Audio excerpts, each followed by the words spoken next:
Le Grand Matin Sud Radio, 7h-10h, Patrick Roger, Cécile de Ménibus. 9h20, merci d'être avec nous. Y a-t-il une erreur qu'ils n'ont pas commise aux éditions Albin Michel? C'est le livre qui cartonne du professeur Christian Perron qui est avec nous ce matin. Bonjour, vous êtes chef de service des maladies infectieuses de l'hôpital de Garches. Oui, bonjour à vous, professeur Perron. Ouais. Vous êtes mis à dos d'ailleurs beaucoup de gens de la profession, hein, non? Vous leur parlez encore ou pas? Oui, mais je veux bien en parler. J'ai l'habitude parce que c'est un combat que je mène depuis des années sur la maladie de Lyme chronique et j'ai déjà eu toute la profession sur le dos.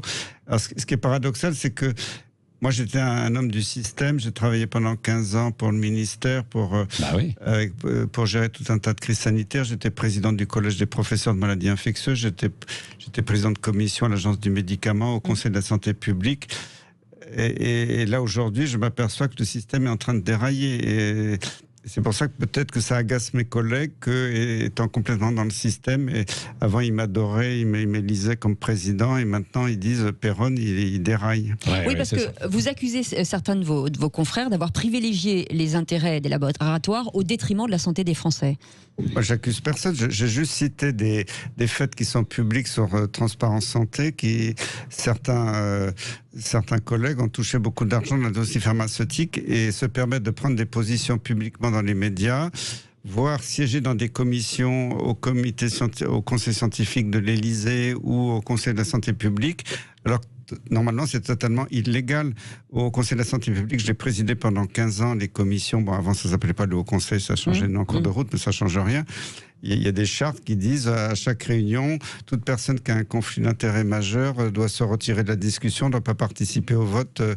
Et pourtant, là, quand on regarde les avis du Haut Conseil de la santé publique, les personnes, il y en a plusieurs qui ont des très forts conflits d'intérêt. On continue à siéger. Il n'y a même pas eu de vote.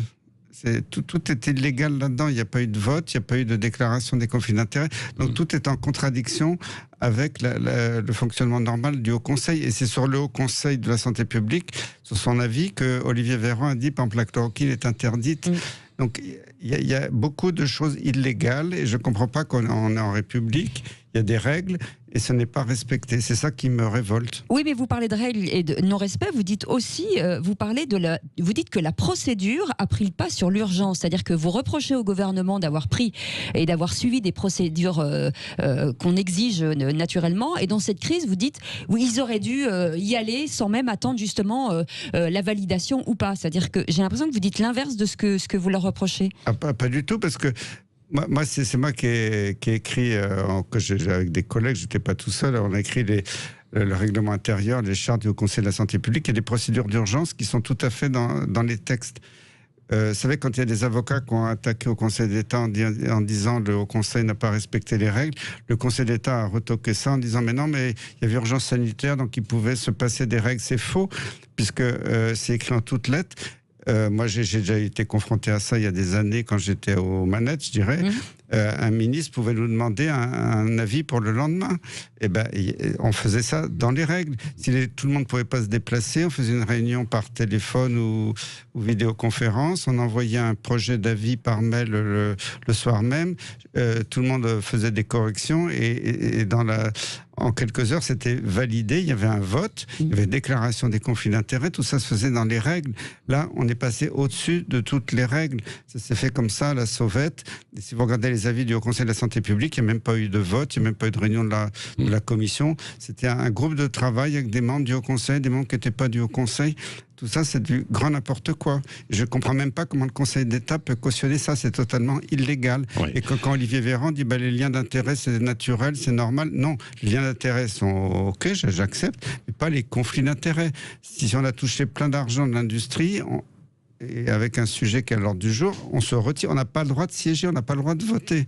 Et ça, c'est totalement illégal. Alors, revenons-en quand même aux questions en fait du moment d'actualité. Bon, ça, vous en avez beaucoup parlé. Est-ce qu'il y a vraiment un rebond actuellement de l'épidémie, professeur Perron? Il y a 8000 personnes positives à peu près, là, entre 20 et 30 morts par jour, c'est ce que l'on donne, et 5000 personnes hospitalisées, 5 à 600 en réanimation. Ça, c'est une reprise de l'épidémie. Il y a une petite reprise et il y a un rebond, parce que quand on a confiné toute une partie de la population pendant des mois, avec toutes les circulations des vacances, les gens qui revenaient de l'étranger, etc. C'est un petit peu naturel. Les gens qui n'avaient pas été confrontés au virus font l'infection actuellement. Mais il faut raison garder. C'est pas une immense deuxième vague. Quand on regarde les chiffres, on avait un immense pic avec une vague terrible, et puis maintenant on est dans des vaguelettes. Je suis pas un dénégateur. Si jamais dans 15 jours c'est la catastrophe, je changerai totalement de discours en disant bon, allez, ok, il faut prendre des mesures plus coercitives. Là, on prend des mesures coercitives sur pas grand-chose. Regardez, j'étais à Strasbourg samedi dernier avec Martine Vonner et puis le président de la conférence des doyens. Il y avait eu juste quelques cas d'hospitalisation dans la semaine dans les Bas-Rhin. Et la préfète a pris un arrêté qu'il fallait interdire, port du masque obligatoire. Oui. Le Parlement de Strasbourg est arrêté. Moi, je trouve ça très choquant. On est en train de museler le Parlement de Strasbourg en disant parce qu'il y a eu quelques cas de Covid dans la ville. Ça devient du délire. À Marseille. Oui, mais c'est aussi le confinement, vous l'avez dit, et puis les mesures, les gestes, l'ensemble des gestes barrières qui ont permis aussi de contenir cette épidémie. Donc c'est peut-être ce qu'il faut faire encore de nouveau, non ? Ça a permis de contenir, mais le confinement généralisé n'a pas été une chose bonne. Je l'ai dit depuis le début, il fallait un confinement ciblé. Les mesures doivent être ciblées, que ce soit les masques, les tests, on ne fait pas ça n'importe comment chez tout le monde. Les pays qui n'ont pas confiné, quelquefois il y en a qui ont pris un peu des risques, il y a eu plus de cas qu'ailleurs, mais finalement, au bout du compte, les résultats ne sont pas si catastrophiques que ça. La petite vaguelette qu'on a actuellement, c'est la conséquence du confinement généralisé, puisque beaucoup de Français n'ont pas été en contact avec le virus, ils le sont maintenant. Fort heureusement, le virus est en train de perdre de sa virulence, donc les cas qu'on voit maintenant sont moins graves. On en a dans... Mais ça, c'est exact que le virus perd de sa virulence. Non, il y a certains professeurs qui disent c'est pas vrai, qu'il est toujours... Qui me montrent les données. Mais qui croient, en fait. Non, mais alors, dites pourquoi vous pensez qu'il a... Didier Raoult a dit jusqu'au mois de mai-juin, il y avait une seule souche très homogène qui circulait en France. Maintenant, il a plusieurs variants qui ont perdu des morceaux de ce qu'on appelle le génome, c'est des morceaux de gènes du virus. Il est moins virulent, mais on le voit dans les hôpitaux. Les malades qu'on a aujourd'hui sont... Il y a quand même encore des formes graves. Il y a des morts encore. Bien sûr, il y a 20, 30 morts, ça dépend des jours. Il y en avait 5 l'autre jour, 30 aujourd'hui. Bon, ça, c'est quand même dans des zones très, très raisonnables pour une épidémie. Je ne suis pas un dénégateur, je ne dis pas qu'il n'y a pas encore l'épidémie, qu'il n'y a pas des morts, mais on prend ça en prétexte pour être catastrophiste. Moi, j'ai regardé ce matin en arrivant les données des Bouches-du-Rhône. Il y a 60 malades en réanimation pour toutes les Bouches-du-Rhône. Un département entier, il y a quand même beaucoup de monde dans les Bouches-du-Rhône. Hier, j'ai appelé mes collègues à Marseille. Ils m'ont dit, sur les 60, il y en a 40 qui sont à Marseille. Sur les 40 de Marseille, il y en a 20 à Assistance publique Hôpitaux de Marseille. Et l'IHU est un des éléments d'Assistance publique Hôpitaux de Marseille. Donc, quand on regarde avec un peu de recul, on se dit... bien sûr qu'il y a l'épidémie a un peu réaugmenté, il y a un peu plus de patients en réanimation, mais c'est pas la catastrophe qu'on a vécue il y a 3 mois où les réanimations n'avaient plus de place. Voilà. Ouais. Bon, on va voir dans un instant quel est le profil aussi de ces gens, parce que c'est ça qui est important aussi de dire, et puis toutes les questions qui en découlent. Et vous continuez de nous appeler professeur Perron. Et vos appels au 0826 300 300, on vous attend au standard et on revient tout de suite. Le Grand Matin Sud Radio, 7h-10h, Patrick Roger, Cécile de Ménibus. 9h32 et on parle de cette deuxième vague du Covid-19 avec le professeur Christian Perron pour celui-ci. S'il y a une deuxième vague, parce que c'est une vaguelette, nous a dit le professeur Christian Perron. C'est pas ce que tout le monde dit, en tout cas c'est ce que me dit le professeur Perron ce matin avec nous. Y a-t-il une erreur qu'ils n'ont pas commise aux éditions Albin Michel ? Oui, absolument. Et donc, on était sur les cas tout à l'heure. On disait il y a une vingtaine, une trentaine de morts parce qu'on dit qu'il y a justement un rebond ou pas de l'épidémie. Quels sont et vous nous parliez des personnes qui étaient en réanimation là avec vos collègues de Marseille ou ailleurs. Quelles sont ces personnes ? Quel est le profil ? Parce que bien souvent, on n'en parle pas en fait. Alors aujourd'hui, les personnes qui sont dans un état très grave sont des personnes très âgées qui n'ont pas eu accès aux soins avant d'arriver à l'hôpital, ou des personnes un peu plus jeunes mais qui ont beaucoup de maladies favorisantes, des cancers, ou l'obésité, l'hypertension, qui sont des facteurs connus pour favoriser la maladie. Donc on a l'impression qu'aujourd'hui, les personnes un peu plus jeunes qui sont très malades ont beaucoup plus de facteurs de risque qu'il y a 3 mois où on voyait des gens jeunes qui n'avaient pas trop de facteurs de risque, quelquefois aller en réanimation. Donc je ne suis pas un dénégateur, l'épidémie est encore là, il y a des cas, il y a des morts, il n'y en a pas beaucoup. Et puis en plus, quand je discute avec mes collègues réanimateurs, Il y a une époque où la réanimation, on pouvait presque pas y accéder, c'était saturé, il y avait des malades partout. Heureusement, dans mon hôpital, je salue mon collègue chef de service de la réanimation, le professeur Gilles Yanan, il a toujours eu un discours très éthique en disant on fait pas de sélection sur l'âge, et ça, je dois dire que je lui suis très reconnaissant. Ça n'a pas été possible partout en France. On a rejeté des malades, on les a refusés en réanimation. Aujourd'hui, il y a la capacité en réanimation d'accueillir tout le monde. Donc il y a peut-être plus de passages comme ça de gens qui sont peut-être un peu moins sévères qu'il y a 3 mois. Et quand je discute avec mes collègues en réanimation, vous savez, en réanimation, le but c'est de vous mettre un tube dans la trachée, de faire la respiration artificielle avec un ventilateur et une machine. Beaucoup moins de gens qui passent en réanimation sont sous machine actuellement. La plupart, ils sont sous surveillance renforcée, oxygène à forte dose. Alors, ils vont en réanimation parce qu'ils sont un peu dans un état limite. Mais c'est pas les mêmes malades qu'il y a 3 mois. Ils sont quand même globalement moins sévères. On voit d'ailleurs que le nombre de décès sur toute la France, même si un jour c'est 5, un jour c'est 10, un jour c'est 20, un jour c'est 30, c'est pas énorme. Avant, il y avait 500 décès tous les jours. À l'étranger, c'est un peu la même chose, d'ailleurs, chez nos voisins. Bon, on s'est remonté un petit peu plus en Espagne, mais globalement, il y a quand même beaucoup moins de malades, quoi. C'est partout. Victimes. Quand on regarde la létalité dans le monde entier, elle est en train de baisser. On a vraiment l'impression que le virus perd de sa virulence. Alors, en Espagne, il y a un rebond qui est incontestable. Ils ont plus de cas, ils ont un peu plus de passages en réanimation. Ils ont quelques dizaines de morts par jour, un peu plus qu'en France. Mais vous savez, tous les ans, si on faisait le même enregistrement de cas sur n'importe quel virus respiratoire, on en aurait autant ou plus. Là, pourquoi on focalise sur ce virus qui est devenu un virus pour l'instant? Peut-être que si le virus mute et qu'il devient très dangereux dans 15 jours, je dirais totalement le contraire. Oui, parce que vous dites là, il a perdu de sa virulence, mais alors il pourrait, ça c'est parmi les problèmes. Pour l'instant, ça s'est jamais vraiment vu dans l'histoire, mais si ça se produisait, je serais prêt à changer de discours. Moi, ce que je reproche un petit peu aux autorités, au conseil scientifique, il faut s'adapter à la situation, il faut être pragmatique, il ne faut pas prendre des mesures totalement disproportionnées. Oui, mais après, on leur dit qu'ils n'anticipent pas, donc c'est un petit peu compliqué. En tout cas, on va au standard, au 0826 300 300 avec Mohamed qui nous appelle de Perpignan. Bonjour Mohamed. Oui, bonjour à vous, bonjour aux professeurs, aux auditeurs. J'aurais 2 questions à poser au professeur. Est-ce qu'on ne va pas trop vite pour le vaccin puisque le virus est en train de muter et de faire un vaccin qui peut-être n'est pas adapté? Et ma deuxième question, je vois quand même dans les lycées, les collèges et les écoles primaires, les gamins qui ont le Covid, on veut les laisser à la maison, alors que peut-être il y a autre chose à faire. C'est des regroupements de tous ces enfants qui ont le Covid dans des salles communales où il y a beaucoup de locaux qui sont modulables, où ce qu'on peut embaucher des gens et puis des profs qui sont malades, travailler par visio, ça coûte rien. Et au moins, ils ne prendraient pas du retard. Et les parents pourraient aller au travail et sans être au chômage. Alors, ils ont du mal à joindre les deux. 2 questions pertinentes. Mohamed, la première, les vaccins. J'ai pas de casque, j'ai pas bien entendu la première. Alors la première, c'est sur les vaccins. Donc, est-ce que là, on va pas trop vite pour créer un vaccin, sachant que le virus est en train de muter, comme vous avez dit. Enfin, en tout cas, il bouge. Si jamais le virus devenait très virulent, un vaccin serait indispensable.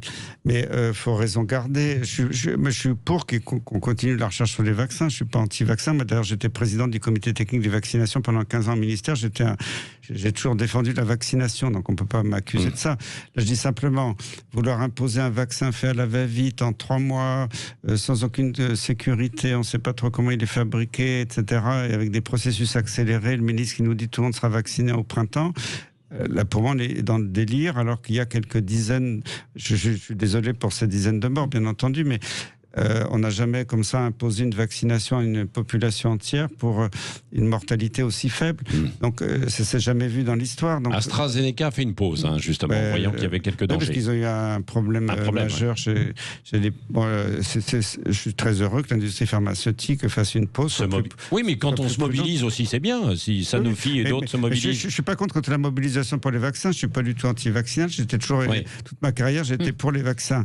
Mais il ne faut pas se précipiter, faire ça n'importe comment pour une épidémie qui aujourd'hui ne tue pratiquement plus les gens dans la population générale. Ah oui, mais si elle repart dans 2 mois, dans si un elle an. repart, je suis d'accord pour qu'ils continuent la recherche, je n'ai pas dit ça, mais il ne faut pas qu'aujourd'hui les autorités nous disent on va vacciner tout le monde de façon obligatoire si on reste dans la situation actuelle. Si la situation change dans 3 mois, je changerai de discours, bien entendu. Donc continuons la recherche, mettons au point les vaccins, mais attention dans la façon de les utiliser. Et Élodie qui est avec nous. Attendez, la question quand même peut-être aussi sur les enfants. Sur les enfants, ce que vous vouliez poser comme question Cécile, c'est-à-dire quand il y a des cas de Covid en classe, est-ce qu'on doit regrouper les gamins qui sont positifs dans un même endroit? En fait, c'était la question de tracer, isoler, tester, tracer, isoler. Attention ce qu'on appelle les cas positifs, parce qu'aujourd'hui, on fait 1 million de tests par semaine. Moi, j'étais très nuancé quand j'ai dit, parce que n'importe quel test PCR, c'est le test où on cherche le virus dans le nez. Pour n'importe quelle maladie, il y a au moins 3% de faux positifs. Ça, c'est pas la faute des experts. C'est les limites de la technique. On sait qu'il y a 3% des cas où vous rend un test positif, alors que vous êtes négatif, vous n'êtes pas malade. Donc 1 million de tests par semaine, ça fait déjà 30 000 faux positifs de gens qui sont dépistés avec la maladie qui ne l'ont pas. Je suis très modéré. Raoult a comparé ces tests avec d'autres tests. Il dit que c'est 20-40% des tests qui sont faussement positifs. Une université américaine très prestigieuse vient de publier que 90% des tests, alors c'est peut-être pas les mêmes qu'en Europe, sont faussement positifs. Donc, on est en train de générer une fausse épidémie de dizaines de milliers de gens qui n'ont pas du tout la maladie, qui sont des sujets jeunes, en bonne santé, qui vont très bien. Donc ça veut dire, en résumé, que fermer une classe entière pour un cas positif, c'est exagéré. Non. Si l'enfant, par exemple, a des symptômes, a eu de la toux, et vraiment des signes respiratoires, etc., ça peut être logique de fermer la classe, de dépister autour pour faire une bonne enquête. Si c'est un gamin qui va très bien, mais on l'a obligé à faire le test et qui est positif et qu'il n'a aucun symptôme, ça n'a aucun sens. Et là, on voit ça de façon... Oui, mais il peut contaminer les autres. Non, parce que c'est des faux positifs. C'est des faux positifs, oui. Parce que vous savez que c'est un peu technique, mais quand on fait Donc il ne contamine pas ceux-là. Quand on fait la PCR, la PCR, c'est on amplifie l'acide nucléique, c'est-à-dire l'ARN, c'est un virus ARN, avec une enzyme qui est comme une machine à tricoter, qui va le répliquer des millions de fois, et puis on fait des cycles. Normalement, quand on fait une PCR pour un virus, on doit s'arrêter à une 20aine de cycles. Si on va au-delà, on court le risque d'avoir beaucoup de faux positifs, parce qu'on amplifie n'importe quoi. Or, aux États-Unis et en France, on amplifie jusqu'à 45 cycles. En Allemagne, en Italie, ils se limitent aux 20 cycles normaux. Donc, on est en train de générer, mais je pense que c'est intentionnel, je ne comprends pas pourquoi, sinon on est en train de générer une fausse épidémie avec des milliers de cas partout qui ne sont pas des gens malades. Et moi je vois, j'ai un collègue qui était paniqué parce que sa fille qui travaille dans une grande entreprise à la Défense, ils ont testé toute la tour et puis il y a eu des cas positifs, des gens qui étaient en parfaite santé, qui s'apprêtaient en parfaite... Oui, mais alors qu'est-ce qu'on fait? C'est ce que disait Cécile. Qu'est-ce qu'on fait finalement? Que ce soit une classe, au travail, quand il y a un cas positif? On arrête de dépister des gens en bonne santé. C'est un délire total quand le ministère de la Santé dit on fait des millions de tests. Moi, je suis horrifié quand je vois je suis passé dans des rues à Paris, on voit devant les laboratoires de biologie, il y a 100 mètres de queue. Mais et des gens qui font des tests toutes les semaines. Le test doit être... Oui, mais il y a des gens qui ont besoin de savoir, qui sont en contact de personnes âgées, de personnes fragiles. Voilà. Quand c'est dans l'entourage d'un cas où il y a un cas, etc., c'est ciblé. Le test devait être remis dans les mains des médecins. Ça devrait être sur prescription médicale, en ciblant. Faire des tests comme ça en population générale. Alors, les gens disent c'est gratuit, j'y vais, ils font la queue. C'est n'importe quoi, parce que dans les gens dans la queue, il va y avoir des gens qui ne sont pas du tout malades, qui vont être détectés positifs. Ça va être panique à bord, on va isoler tout le monde, fermer le bureau. Et l'inverse est possible? Des gens qui pourraient avoir et qui sont testés négatifs à peu près. Aussi. Et il y a, bien sûr, parce que le test, les couvillons, c'est-à-dire le petit truc qu'on rentre dans le nez, va pas toujours assez profond. On l'a bien vu quand on était en pleine épidémie, il y avait beaucoup de malades à l'hôpital. Il y avait à peu près 30% des gens qui avaient la maladie à l'évidence. Ils avaient tous les signes, l'atteinte pulmonaire, ils avaient perdu le goût, l'odorat, qui est quand même très spécifique. Donc, quelque part, vous rejoignez un peu le professeur Delfrécy ce matin, qui dit que c'est pas très bien fait tout ce que l'on fait et que le dépistage massif, il faudrait recadrer un petit peu les choses et suivre les vrais malades. Mais moi, je l'ai vécu dans d'autres situations. Moi, j'ai été expert pour la tuberculose à l'Institut l'Institut Pasteur, etc. Quand les tests sont arrivés, les gens ont dit on va passer tous les hôpitaux au dépistage du test de la tuberculose. Si moi, demain, je vais au ministère de la Santé, je fais un test Covid, il y a peut-être plus de 1000 fonctionnaires. Sur 1000 fonctionnaires, je trouve 30 cas tout de suite qui sont en parfaite santé. Je le fais le même test avec la tuberculose, je trouve 30 tuberculeux au ministère de la Santé.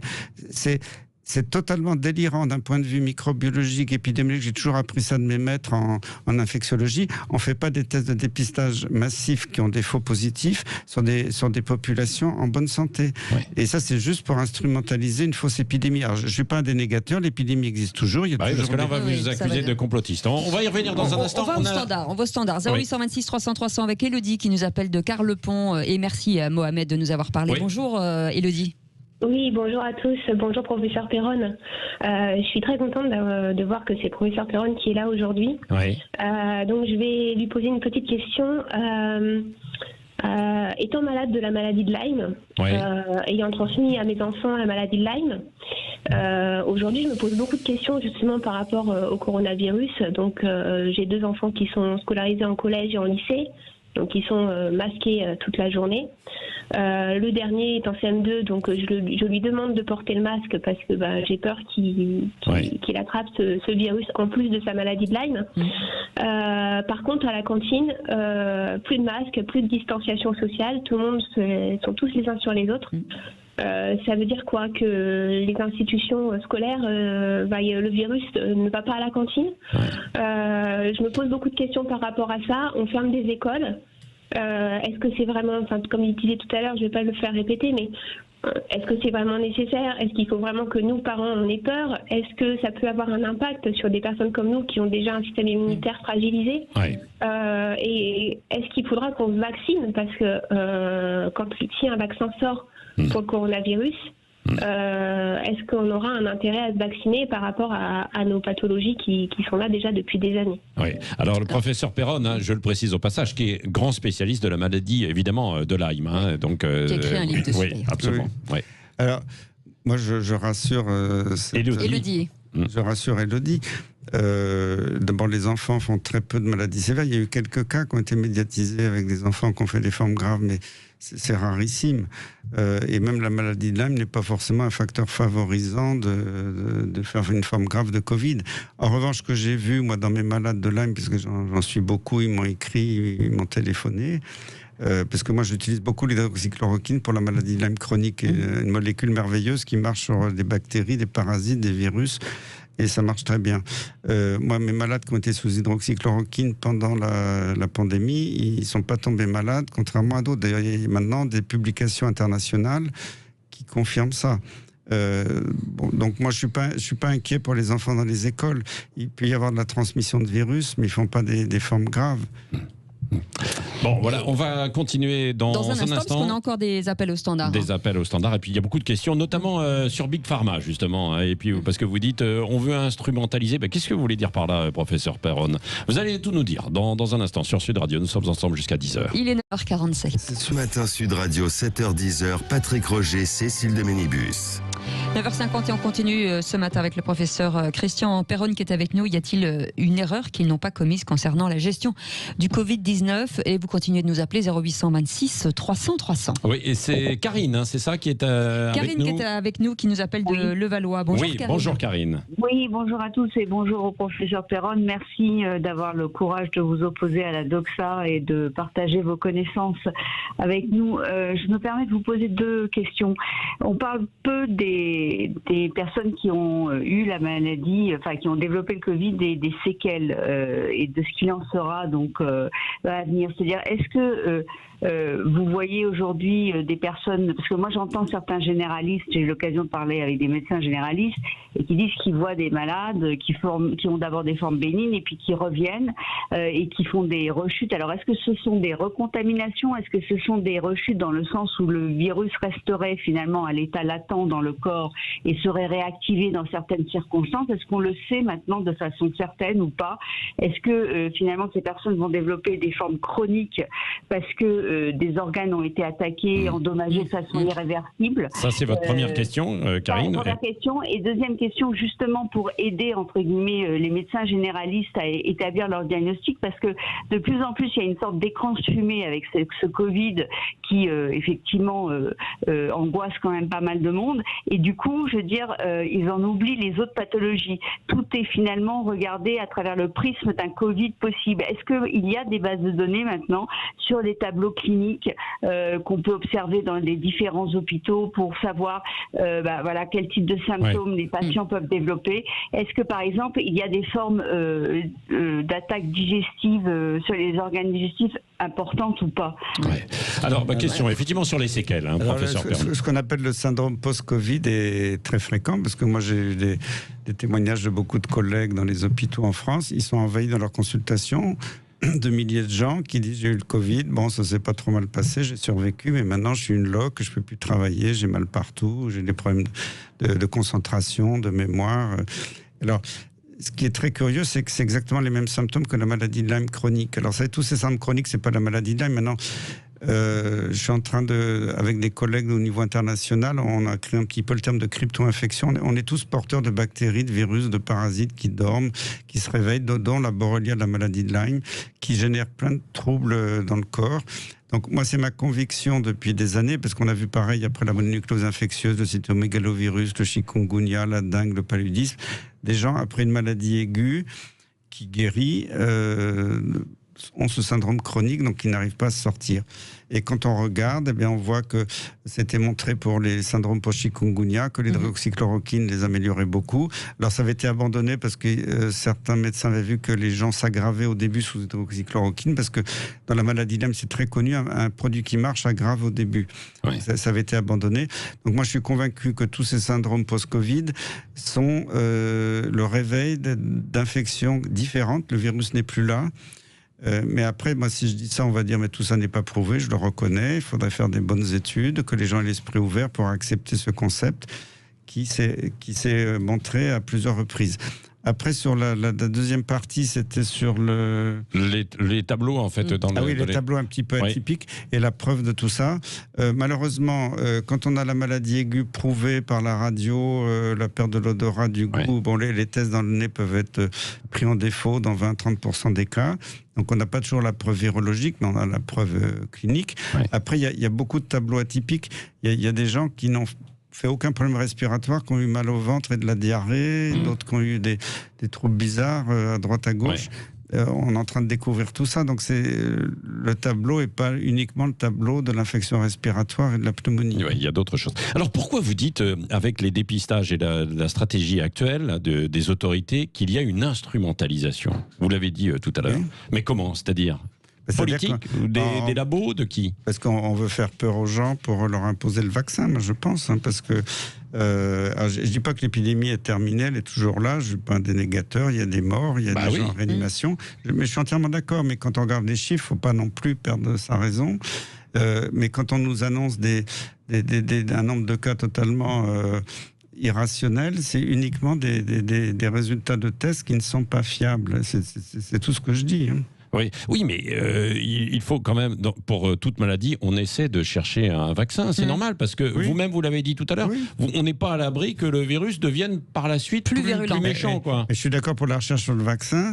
Ce qui, je trouve, après on verra comment ça évolue dans les semaines et les mois qui viennent, on a l'impression que tout le monde veut nous imposer le vaccin, que même le ministre a dit si ça se trouve, on le rendra obligatoire.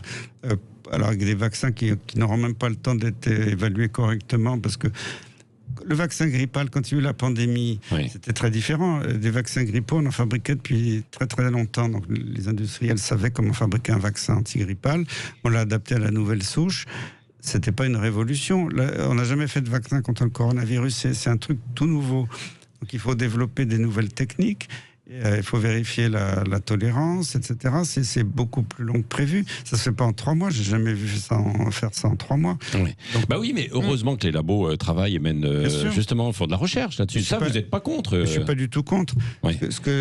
Où je suis contre, c'est qu'on nous dit de toute façon, on n'aurait pas le choix, vous serez vacciné. Et tant que vous ne serez pas vacciné, on va vous imposer le masque. C'est ça qui ne va pas. L'hydroxychloroquine, un dernier mot quand même dessus. Aujourd'hui, est-ce qu'il y a encore des médecins qui la prescrivent? Parce qu'on sait qu'il y a eu des décisions de prise pour l'interdire. Alors ces décisions sont vraiment catastrophiques parce que quand on regarde toutes les études internationales, il y en a eu plein qui sont sorties dans différents pays récemment, elles sont toutes largement en faveur de l'hydroxychloroquine. Même si c'est pas le médicament miracle, quand même. Ouais, c'est quand même miracle parce que ça, plus l'azithromycine, vous avez plus de 95% de guérison si c'est donné suffisamment tôt. Ouais. C'est prouvé. Suffisamment tôt, c'est dans les 3-4 premiers jours. Pas forcément, ça peut être un peu plus tard, mais il ne faut pas le faire le jour où vous allez passer en réanimation, que vous étouffez complètement. Là, ça n'a plus grand intérêt. Maintenant, c'est largement prouvé dans toutes les études, malheureusement. Et là, je pense qu'il y a des gens qui sont derrière pour faire de la désinformation. C'est pas possible autrement. On voit des articles qui sortent, l'hydroxychloroquine ne sert à rien. Quand on épluche les études, elles sont archi nulles. Ils tiennent pas compte de toutes les études publiées. Ouais. C'est complètement biaisé, notamment une soi-disant méta-analyse, analyse de toutes les études menées par un petit groupe de jeunes, un interne en médecine avec quelques collègues suisses.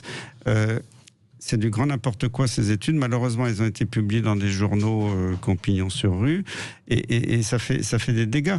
Quand l'étude du Lancet, qui était totalement frauduleuse, le Lancet l'a reconnu, ils l'ont rétracté. Ça a eu un impact sur la mortalité gigantesque dans le monde entier. Personne n'en parle. Il y a des gens qui ont analysé... Parce que dans beaucoup de pays prescrivaient la chloroquine, ils avaient une mortalité qui baissait régulièrement. Les médecins ont lu le Lancet, ils ont dit zut, on n'aurait pas dû. Ils ont arrêté de prescrire pendant 2-3 semaines. On a vu un pic de mortalité. Donc c'est prouvé. Donc il faut arrêter de dénigrer l'hydroxychloroquine. Et quelquefois je nuance l'intérêt du vaccin. Quand on a un médicament avec l'azithromycine qui marche dans plus de 95% des cas, s'il y a des cas dans les EHPAD chez les personnes âgées, il suffit de faire des stocks dans les EHPAD et l'épidémie elle est terminée, ou en tout cas les cas graves peuvent être traités immédiatement. Merci professeur Perron d'avoir été avec nous depuis 9h15 ce matin, toutes vos questions.